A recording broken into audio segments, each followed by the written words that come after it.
high within the Peruvian Andes, shrouded in mist and silence, stands a city of stone that simply should not exist. It balances precariously on a granite ridge, surrounded by sheer cliffs that drop thousands of feet into the raging Urubamba River below. For centuries, this place remained invisible to the outside world, a ghost town swallowed by the jungle, known only to a few locals and hidden from the Spanish conquistadors who ravaged the continent. But why? Why would a civilization without the wheel, without iron tools, and without a written language drag thousands of tons of rock up a jagged mountain spine to build a palace in the clouds? And even more hauntingly, why did they abandon this masterpiece less than 100 years after it was begun? Today, we are going to peel back the layers of vegetation and history to reveal the human cost of this construction, the genius of the engineers who defied gravity, and the tragic collapse of the empire that left it behind. By the end of this film, you will understand not just how Machu Picchu was built, but why it stands as a final defiant memory of the Inca. To understand the city, we must first understand the moment of its discovery, a moment that changed archaeology forever. It was July 24th, 1911, when an American historian named Hiram Bingham stumbled up a steep, jungle-choked slope. He was not looking for Machu Picchu. He was hunting for Vilcabamba, the last stronghold where the Inca emperors fought a desperate guerrilla war against the Spanish invaders. Guided by a local farmer named Melchor Arrega and accompanied by a small police sergeant, Bingham pushed through the dense undergrowth and suddenly found himself facing walls of white granite, perfectly cut and untouched by the centuries. He believed he had found the lost city of the Incas, a title that stuck for decades, though history would later correct him. This was not a fortress of war, but something far more complex, a site that had been sleeping quietly while empires rose and fell around it. But who were the people capable of such grandeur? The Inca called their empire Tawantinsuyu, the realm of the four parts. In the span of barely a century, they exploded from a small tribe in the Cusco Valley to become the largest empire in the pre-Columbian Americas, stretching from modern-day Colombia down to Chile. They were masters of organization. Without a currency or a market economy, they built a civilization on the concept of MITA, a mandatory public service tax. It was this labor force, composed of thousands of men drawn from conquered territories, that made the impossible architecture of Machu Picchu reality. They did not work for money. They worked for the Sapa Inca, the son of the sun, in exchange for protection, food, and clothes. The construction of Machu Picchu, likely ordered by the great Emperor Pachacuti around 1450, was an engineering nightmare. The site sits on top of two fault lines. This sounds like a mistake, but for the Inca, it was a strategic choice. The fractured rock provided the raw materials right on the summit, meaning they didn't have to haul the giant stones up from the river valley. But how did they shape them? Without iron or steel, they used stones harder than granite, pounding the rock into submission. They perfected the technique of ashlar masonry, cutting blocks so precisely that they locked together without a drop of mortar. You cannot fit a knife blade between them today. This dry stone technique gave the walls flexibility. When earthquakes shook the Andes, the stones would dance in place and settle back down, whereas rigid mortar would have cracked and crumbled. Yet, the greatest engineering feat at Machu Picchu is not the walls you see, but the foundation you don't. The region receives roughly 80 inches of rain a year. On a steep ridge, this should have caused landslides that washed the city away within a decade. To prevent this, the Inca engineers spent roughly 60% of their effort underground. They built deep foundations of layered rock and gravel to drain the water away, and they constructed hundreds of agricultural terraces that stepped down the mountainside. These terraces were not just for farming corn and potatoes to feed the royal court. They were massive retaining walls that stabilized the mountain, acting as a buttress against erosion. They literally sculpted the mountain to ensure their city would last forever. But to truly comprehend the miracle of Machu Picchu, we must look beyond its walls to the lifeline that connected it to the world. A city in the clouds cannot survive in isolation. It was merely one node in a vast, pulsating nervous system known as the Capac Nan, the Royal Road. Stretching over 25,000 miles, this network was the greatest engineering feat of the Americas, rivaling the famous Roman roads of Europe. Without iron tools or the wheel, Inca engineers cut trails through living rock, built suspension bridges woven from grass across terrifying gorges, and laid staircases that climbed into thin air of the high Andes. It was along the spine that the lifeblood of the empire flowed. Messages traveled at the speed of running feet. The chasquis, the empire's relay runners, stationed in huts every few miles, could carry a message from a capital in Cusco to the farthest borders in mere days. They ran fresh fish from the coast of the emperor's table in the mountains before it could spoil, a logistical triumph that held the sprawling empire together. While the roads brought people to the city, it was the mastery of water that allowed them to stay. Ascending back to the citadel, we find a hidden masterpiece of hydraulic engineering. On a mountain ridge, water is scarce, and yet the Inca built 16 fountains that cascade through the city, providing a continuous flow of fresh spring water. They located a natural spring on the steep northern slope, kilometers away, and built a canal strictly graded at a 3% incline to control the velocity of the water. Too steep, and the water would erode the stone. Too flat, and it would stagnate. The water arrives first at the emperor's residence, a deliberate symbol of his status, before flowing down to the priests and then the common workers. Even today, after 5 centuries of abandonment and earthquakes, water still flows through these channels, a ghostly reminder of the engineers who valued utility and beauty in equal measure. Life within these stone walls was a regimented balance of labor and ritual. The terraces that stepped down the mountainside were not merely structural. They were an agricultural laboratory. The Inca understood microclimates. By varying the elevation of the terraces, they could simulate different growing zones. The stone walls absorbed the heat of the sun during the day and released it at night, preventing the frost from killing the crops.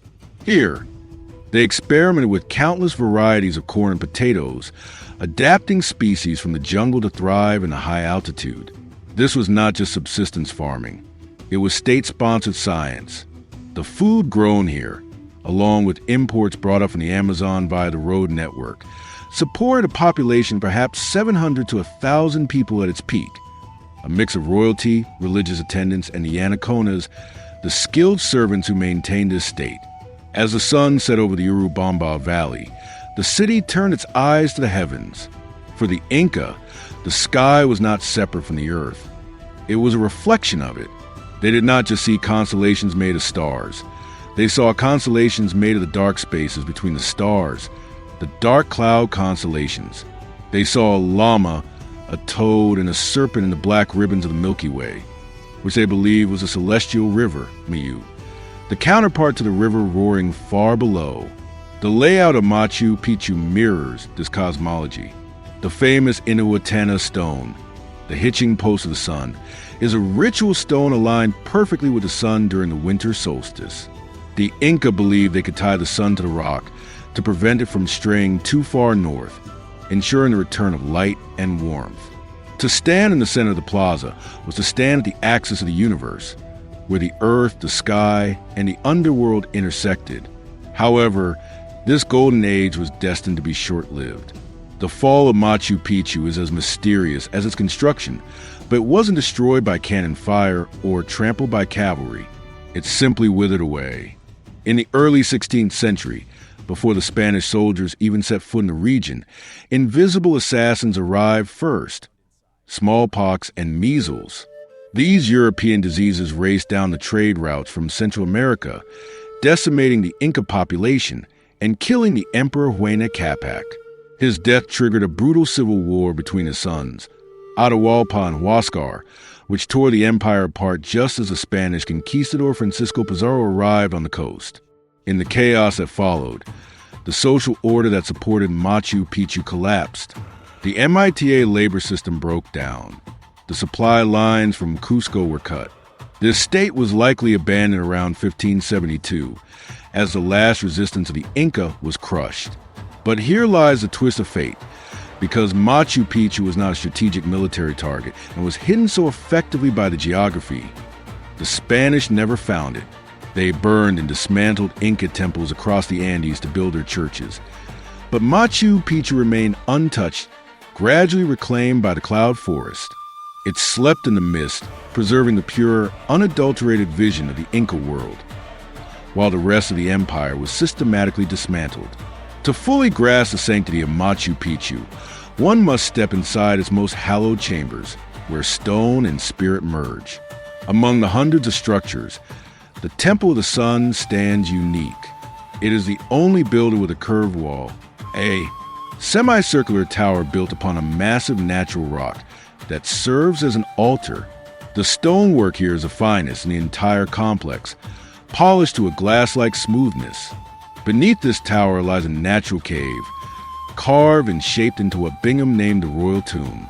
While no mummies were found inside, likely removed by the Inca before they fled, the design suggests this was a place for the ancestors. In the Inca worldview, the dead were not gone. They were active participants in the lives of the living, consulted during harvest and war. This tower connects the underworld of the ancestors with the sky of the sun god Inti, a physical axis connecting the realms of existence. Just a short walk away lies a darker, more enigmatic structure, the Temple of the Condor. Here, the Inca utilized a natural rock formation shaped like massive, outstretched wings. On the ground before it, they carved the stone into the head and beak of a condor, complete with a white ruff. The Andean condor was not merely a bird. It was a messenger to the gods, the only creature capable of flying between the earthly realm and the divine upper world. Historians believe this temple may have been a site of sacrifice or justice, a place where offerings were made to ensure the balance of the world. The integration of the living rock with the carved stone is so seamless that it is difficult to tell where nature ends and human artistry begins, a philosophy that defines every inch of the citadel. But Machu Picchu was not just a city of stone and male warriors. It was also a sanctuary for the Akla, the chosen women or virgins of the sun. For a long time, early excavations suggested that the skeletal remains at the site were almost entirely female, leading to the romantic but incorrect theory that this was a sanctuary solely for these holy women. Modern science has corrected this count to a more balanced mix of men and women. Yet the presence of the Akla remains a crucial part of the story. These women were selected from across the empire for their beauty and talent. They lived in seclusion, weaving the finest textiles, which the Inca valued more than gold, and brewing the sacred chicha corn beer used in rituals. Their presence confirms that Machu Picchu was a functioning ceremonial center, a place where the empire's most valuable commodities, cloth and ritual, were produced in service to the emperor. This immense effort of construction and ritual maintenance required a society of absolute discipline. The Inca lived by a simple moral code: AMA SUA, AMA Lulla, AMA Kella, do not steal, do not lie, do not be lazy. In a society without money, labor was a currency, and laziness was a crime against the state. But this severity was balanced by a system of reciprocity. When a region was hit by drought, the state's storehouses, filled during the good years, were open to feed the people. This social contract created a loyalty so fierce that even as the Spanish toppled the emperor, the resistance continued for decades. The workers who built Machu Picchu believed they were building not just a retreat for a king, but a home for a god, and in doing so, ensuring the stability of the entire universe. We must also consider the silence that fell over these mountains for 300 years. When the Spanish arrived, they hunted tirelessly for gold. They melted down the grand golden disk of the Sun Temple in Cusco. They stripped the walls of their precious metals. Yet, they never found Machu Picchu. Why? Perhaps the locals who knew of its existence kept the secret to protect the sacred site, or perhaps the jungle simply moved too fast. Within a generation of abandonment, the roads were swallowed by vines. The bridges rotted away. The city became a legend, whispered about in the valleys but unseen. It sat perfectly preserved, a time capsule waiting for the moment when the world was ready to understand its value. It was this accidental preservation that allows us today to see the Inca Empire not as it was destroyed, but as it was at its absolute zenith. Today, millions of footsteps were down the paths where the Sapa Inca once walked in sandals of woven fiber. We come with our cameras and our questions, looking for a connection to a past we can barely comprehend. We worry about the preservation of the site, arguing over how to protect it from a very love the world now bears for it. Yet, the stones remain indifferent. They have outlasted the empire that placed them, the conquistadors who missed them, and the centuries of solitude that embraced them. Machu Picchu is more than a ruin. It is a challenge. It challenges our modern assumption that technology requires steel and plastic. It proves that with organization, shared purpose, and a deep respect for the natural world, humanity can build monuments that do not just conquer the landscape, but become a part of it. The story of the Inca is a tragedy, but their legacy in stone is a triumph that belongs to all of humanity. Thank you for joining me on this journey to the lost city in the clouds. There's so much more to this history than one video can contain. If you found the story of the Inca and their lost city fascinating, please take a moment to like this video and subscribe for more deep dives into history's greatest mysteries. I want to hear from you in the comments below. If you could travel back to the height of the Inca Empire, would you choose to be a generic worker secure in the welfare of the state or a runner on the royal road seeing the edges of the world? Let me know your choice in the comments below. Until next time, keep exploring.